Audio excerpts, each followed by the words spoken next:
අයිබෝවන් කියලා ඔගොල්ලෝ අදත් අපේ YouTube channel එකට සාදරයෙන් පිළිගන්නවා. ඉතින් Wonder of History channel එකත් එක්ක සම්බන්ධ වෙලා ඉන්න ඔයාට ඉතිහාසයේ පුරාවිද්‍යාවට අදාළ අලුත් මාතෘකාවන් අපි කතා කරනවා. අද මේ වීඩියෝ එකේ මම කතා කරන්න යන්නේ archaeological smart materials. නම් පුරාවිද්‍යාත්මක ද්‍රව්‍ය පිළිබඳව. ඉතින් ඔයගොල්ලෝගේ අදහස් පහලින් කමෙන්ට් කරන්නත් අමතක කරන්න එපා. subscribe කරලා like එකක් දාන්නත් අමතක කරන්න එපා. එහෙනම් අපි යමු අද අපේ වීඩියෝ එකට. එහෙනම් රැඳෙන වීඩියෝ එකත් එක්ක.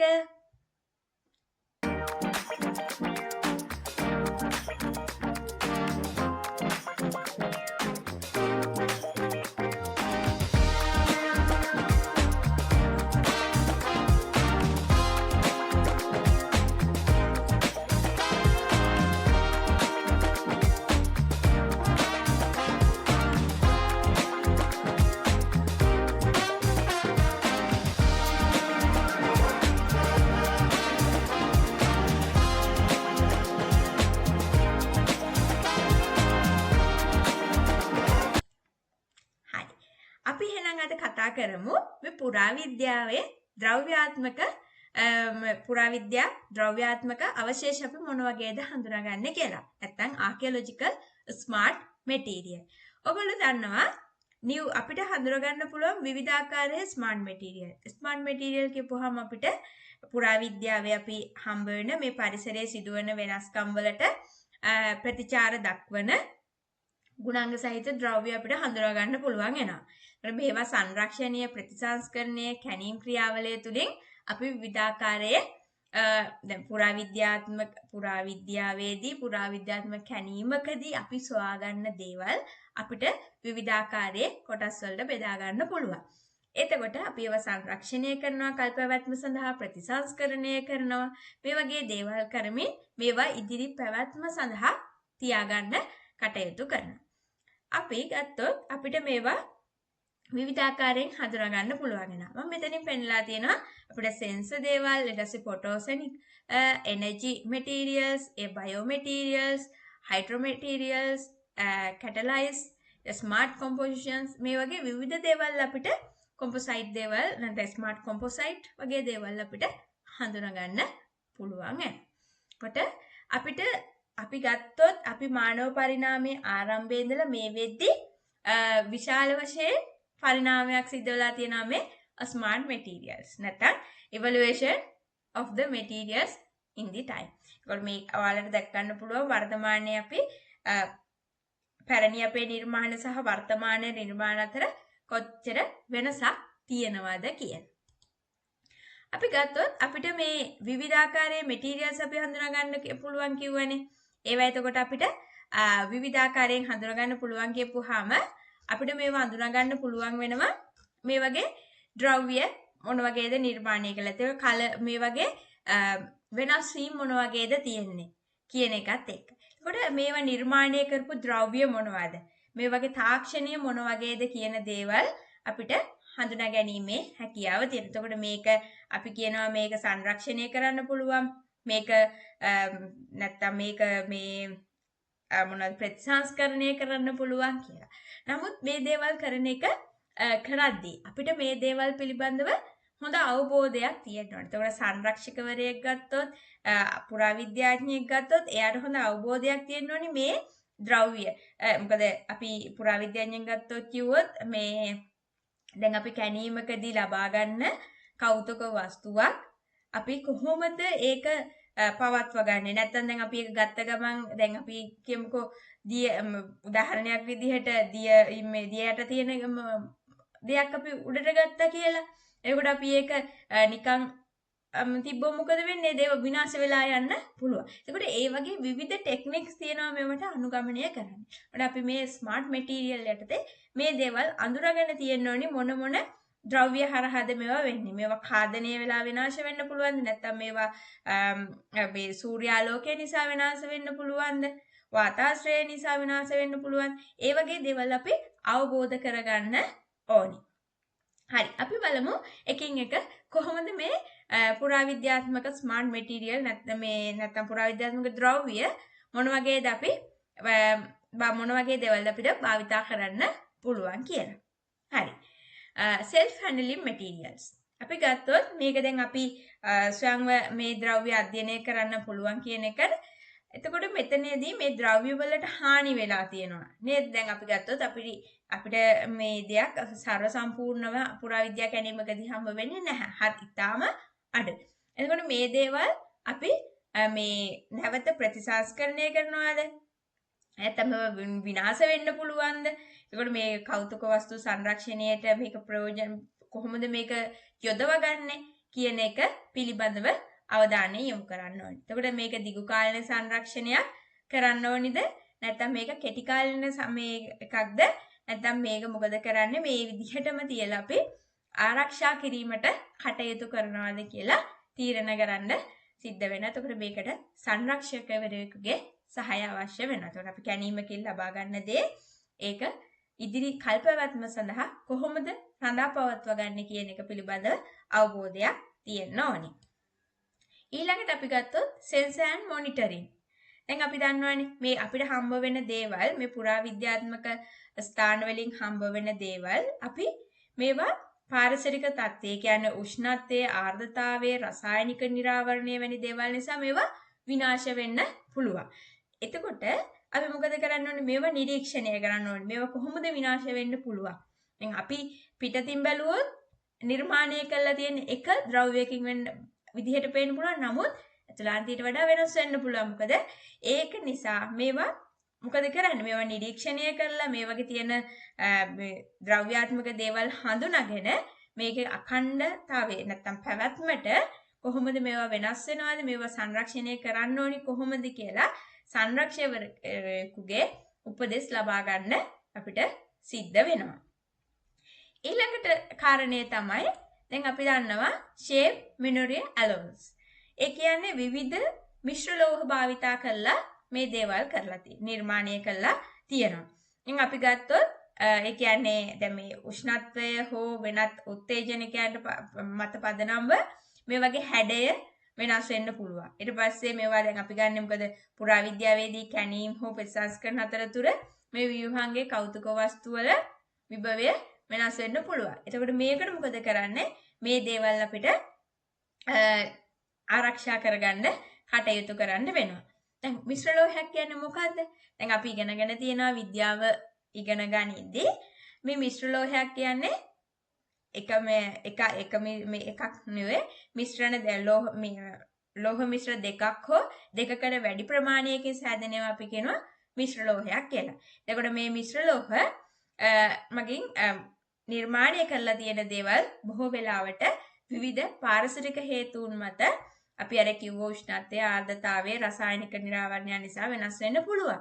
ඒකට ඒ දේවල් අපිට ආරක්ෂා කරගන්න වෙනවා. මොකද අපි කෞතුක වස්තුවක් කැණීමක් තුලින් ලබා ගත්තාම ඒක කොහොමද ආරක්ෂා කරන්නේ කියලා ඊළඟ පියවරට අපිට මෙතනදී යන්න සිද්ධ වෙනවා.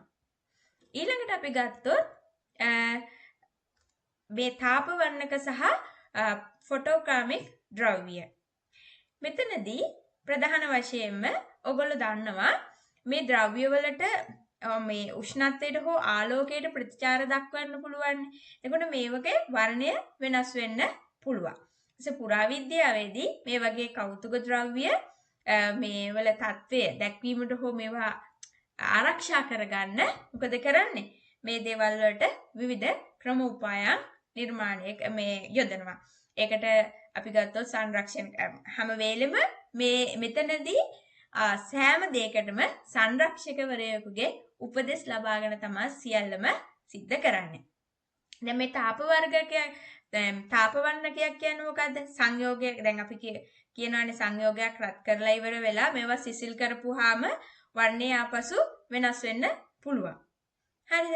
ඊට තාප වර්ණක මේ වර්ණයේ වෙනස් වීම තරමක් අපිට කැපී පෙනෙන දෙයක් තමයි මේවා කුඩා හෝ තියුණු උෂ්ණත්ව පරතරයකදී වෙනස් වීම අපිට අඳුරා ගන්න පුළුවන් වෙනවා.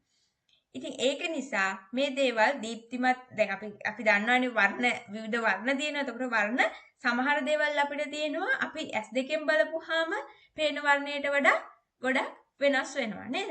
එතකොට ඒ දේවල් අපි කොහොමද අපි ගත්ත දේවල් දැන් අපි පොළොව මේ අභ්‍යන්තරයේ තිබිලානේ ගන්නෙ. එතකොට අභ්‍යන්තරයේ තිබිලා ගත්ත දෙයක් අපි මේවා වෙනස් වෙන්නේ නැතුව කොහොමද පවත්වා ගන්නෙ කියන එක පිළිබඳව අවධානය යොමු කරන්න වෙනවා.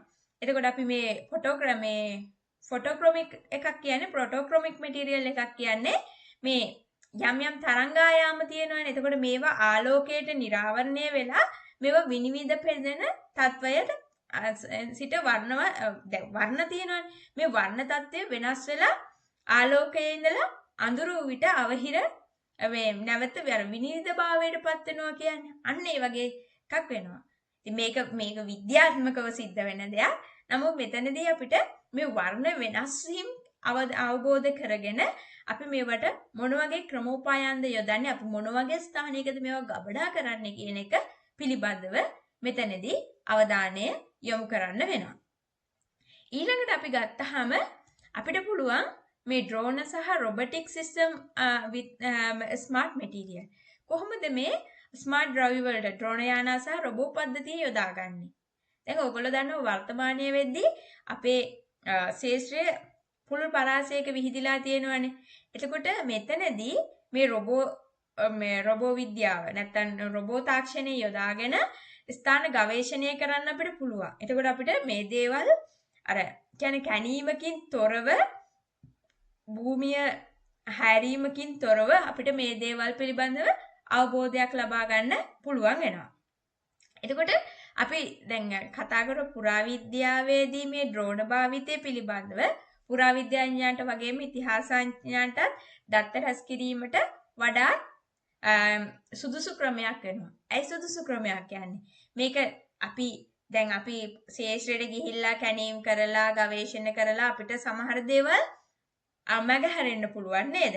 එතකොට මේ වගේ හරහා මේ නව සොයා ගැනීම එක අපිට ලේඛනගත කරන්න, මේවා පටිගත කරලා මේ අපිට දත්ත ගබඩා කරගන්න, අනාගත කැණීම් සැලසුම් කරන්න අපිට වැදගත් වෙනවා. එතකොට දැන් අපි ගත්තොත් කෞතුක වස්තු සංරක්ෂණය සහ ප්‍රතිසංස්කරණයට AI තාක්ෂණය යොදා ගන්නවා. මොකද අපි වර්තමානයේ තාක්ෂණික දියුණු වීමත් එක්ක විවිධ දේවල් අපේ ශාස්ත්‍රවලට ඇප්ලයි කරනවා. දැන් මේ පුරාවිද්‍යා ශාස්ත්‍රය විතරක් නෙමෙයි සෑම ශාස්ත්‍රයකටම විවිධාකාරයේ මේ වර්තමාන තාක්ෂණික ක්‍රම භාවිතා කරලා විවිධ දේවල් අලුත් දේවල් නැත්නම් නව දේවල් සොයා ගැනීම සිද්ධ කරනවා. හරි. ඊළඟට අපි ගත්තොත් පාරිසරික වෙනස් වීම නැත්නම් color change and environment indicators. දැන් පරිසරය වෙනස් වෙනකොට මේ වගේ දැන් අපි කිව්ව දේශගුණය, ආර්ද්‍රතාවය, රසායනික ක්‍රම මේ සියල්ලම හරහා මොකද වෙන්නේ? මේකේ තියෙන වර්ණයන් වෙනස් වෙන්න පුළුවන්. අපි කලින්ුත් කතා කරා මේක නේද? එතකොට මේ වර්ණයන් වෙනස් වීම නැත්නම් අපි කියන මේ ස්මාර්ට් ද්‍රව්‍ය නැත්නම් පුරාවිද්‍යාත්මක ද්‍රව්‍ය වල රසායනික දේවල් වලට ප්‍රතික්‍රියා කිරීම නිසා වර්ණ හෝ ගුණාංගවල වෙනස්කම් ඇති වෙන්න පුළුවන්. ඒකට මේක පුරාවිද්‍යාඥයන්ට අතීත පරිසරය පිළිබඳ අවබෝධයක් ලබා ගන්න අපි දකින වර්ණයට වඩා මේ වර්ණ ගතිය වෙනස් වෙන්න පුළුවන්. අපි පේන දෙයට වඩා අපි කියනවා මේක මේ නිර්මාණය කරලා තියෙන්නේ මැටි වලින් කියලා. උදාහරණයක්. නමුත් ඒක ඊට වඩා ද්‍රව්‍යාත්මක දේවල් භාවිතා කරලා තියෙන්න පුළුවන්. ඒකට අපිට ඒක පියවි ඇසට නොපෙනෙන දේවල් අපිට තාක්ෂණික ක්‍රම භාවිතා කරලා අධ්‍යයනය කරන්න පුළුවන් වෙනවා. එතකොට දැන් අපි කියවනේ පුරාවිද්‍යාත්මක ස්ථානවල අවට පරිසරය මොන වගේද තිබ්බේ. එතකොට අපිට ඒ වගේ තොරතුරු ලබා ගන්න පුළුවන්. දේශගුණික විපර්යාසයන් මොන වගේද සිද්ධ වෙන්නේ.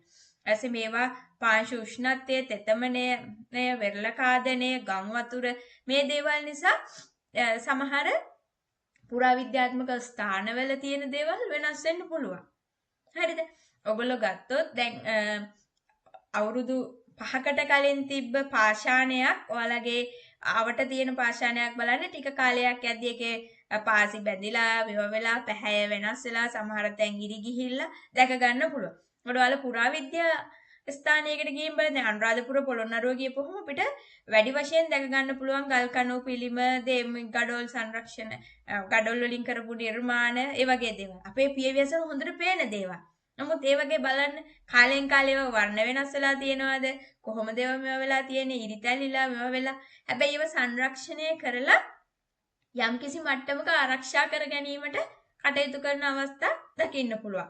එතකොට වර්තමානයේදී දැන් අපේ රටට වඩා දැන් අපි ගත්තොත් පිට රටවල් වල කොහොමද මේ දේවල් ආරක්ෂා කරගන්න මොන වගේ දේවල්ද කරන්න කියලා ඔයගොල්ලන්ට දකින්න පුළුවන්. මේගොල්ලෝ තාක්ෂණික ක්‍රම භාවිතා කරලා මේ දේවල් ආරක්ෂා කර ගැනීම සිද්ධ කරනවා. එතකොට සමහර දේවල් වලින් මේවට කියන්නේ මේ අපේ තියෙන සංස්කෘතික දේට හානියක් නොවන පරිදි විවිධ ක්‍රමෝපායන් භාවිතා කරලා ආරක්ෂා කිරීම කරනවා. මෙතන මේ තියෙන නිර්මාණ ටික උනක් ගත්තොත් අපිට මේවා කොහොමද වෙනස් වුනේ කියලා හඳුනා ගන්න පුළුවන්. අපි දකින සහ ඒ තියෙන මේ අපි කියන මේ කෞතුක වස්තුවේ තියෙන මේ පාට ඊට පස්සේ වගේ නිර්මාණාත්මක ස්වරූපයේ මේ සියල්ල වෙනස් වෙන්න අවස්ථාව තියෙනවා මේ විවිධ පාරිසරික බලපෑම් නිසා. එතකොට අපි කිව්වේ දැන් අපි ගත්තොතින් මේ පුරාවිද්‍යාත්මක ද්‍රව්‍ය ඒකාබද්ධ කිරීමේ තුලින් ශේෂ්ත්‍රය කරන ක්‍රමවේද වැඩි දියුණු කරනවා විතරක් නෙවෙයි. එතකොට මේ වගේ ඓතිහාසික ද්‍රව්‍ය පිළිබඳව දිගුකාලීන සංරක්ෂණ අවබෝධයක් ලබා ගන්න අපිට අත්‍යවශ්‍ය වෙනවා. ඒකට මම මෙතනදී ඇත්තටම කියන්නේ මේ පුරාවිද්‍යාත්මක ද්‍රව්‍ය එක් නිර්මාණයක් නෙවෙයි. ගොඩක් වෙලාවට මේවට විවිධ දේවල් එකතු කරලා නිර්මාණය කරලා තියෙනවා. එතකොට අපි ගත්තොත් ඒවා කොහොමද ආරක්ෂා කරන්නේ? ඒ ඉතුරු වෙලා තියෙන දේවල් අපි සංරක්ෂණ කටයුතු වලට කොහොමද යොදවා ගන්නේ කියන එක මෙතනදී අවධානය යොමු කරන්න මේ ස්මාර්ට් මැටීරියල් නැත්නම් පුරාවිද්‍යාත්මක ද්‍රව්‍ය පිළිබඳව අවබෝධයක් ලබා ගැනීම ඉතාම වටිනවා. ඉතින් මේ පිළිබඳව තවත් අපි ඉදිරියට වීඩියෝ වලින් කතා කරමු. මම අද මෙතනින් සරලව කතා කරේ පුරාවිද්‍යාත්මක ද්‍රව්‍යයක් කියන්නේ තනි ලෝහයක් හෝ තනි මිශ්‍රණයකින් නිර්මාණය වුණ දෙයක් නෙමෙයි. බොහෝ වෙලාවට විවිධ දේවල් එකතු වෙලා නිර්මාණය වුණ දේවල්. එතකොට මේවා අපි අඳුරගෙන මේවා ආරක්ෂා කරන්න කොහොමද කටයුතු කරන්නේ කියන එක තමයි මම මෙතනදී කිව්වේ. එහෙනම් අපි වෙන දවසක නැත්නම් වෙන වීඩියෝ එකකින් මේ පිළිබඳව තවත් ඉදිරියට කතා කරමු. පුරාවිද්‍යාව ඉතිහාසය ඉගෙන ගන්න කැමති ඔයාට අලුත් දේවල් අලුත් විදිහට කතා කරන්න මම බලාපොරොත්තු වෙනවා. ඉතින් එනම් Wonder of History channel එකත් එක්ක රැඳෙමින් වීඩියෝ එක අවසානයේ වෙනකන් හිටියට ඔයාලට බොහොම ස්තුතියි. අපි අලුත් වීඩියෝ එකකින් නැවත හම්බ වෙමු. ඔයගොල්ලන්ට සුබ දවසක් ප්‍රාර්ථනා කරනවා.